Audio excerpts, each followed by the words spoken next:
Across Sierra Leone, a centuries-old practice continues to cut deep into the lives of young girls and women of the 21st century. Female genital mutilation, a key component of the Bondo secret society that remains one of the country's most controversial and painful traditions.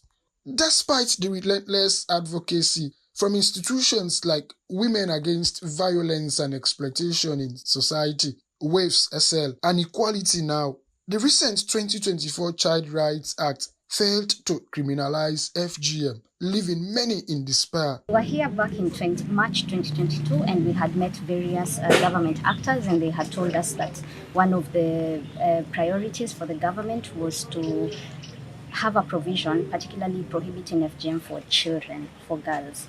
And we had faith that that is what would have happened, but and of course the first draft of the bill had that. It's unfortunate that after the debate in Parliament it was removed. So that basically means that there's no protection mechanism for girls in the country. We will continue to do advocacy there, like submitting our report and also applying soft pressure on them there as we collaborate with the partners here. In Ball City, the stories of young women who survived the cutting echo through whispers of regret and pain. I go through FGM, even though I survived, but I still get the pain. I became a victim of FGM at an early age, and since that day to now, I still feel the pain. I always experience menstrual complications. I be there at around the age of 9.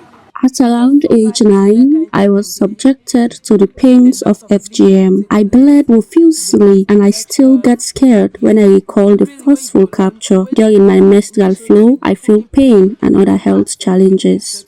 Even when I the mess pass, I take treatments because the blood somehow gets changed. They are just a few of thousands. According to UNICEF, about 83% of women and girls aged 15 to 49 in Sierra Leone have undergone some form of FGM, many suffering from severe infections, childbirth complications, and lifelong trauma. One of my neighbor, me and I began quarreling. I quarreled with my neighbor and she took me to the Bondo bush. Upon our arrival, we had a serious fight when they tried to tie me down and strip me naked. They succeeded in performing their wish on me, and it has been terrible for me. I had twins, but as a result of my health complications, I lost one. To date, I go through a lot during sexual intercourse. If you work again, I'm making bad business. I may not add a fee.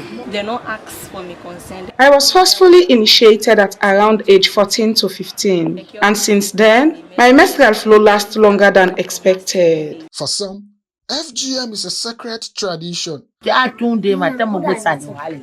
always tell us to end the FGM practice, but our foreparents passed it on to us, and it is what makes you relevant. But some of us are willing to stop if only they do what makes us happy.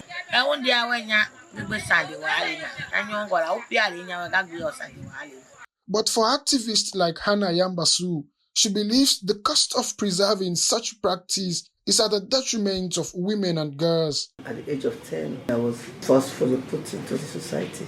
The lies that were told, and what I was told is not what I saw. But, what I experienced, I don't want anybody to experience it. If it cost me my life, I want to see that the practice ends. FGM, I think that's the life of a woman, a life of a girl. The debate rages on across the nation. From the voices of the victims to the cries of the activists, the call is clear: FGM must end.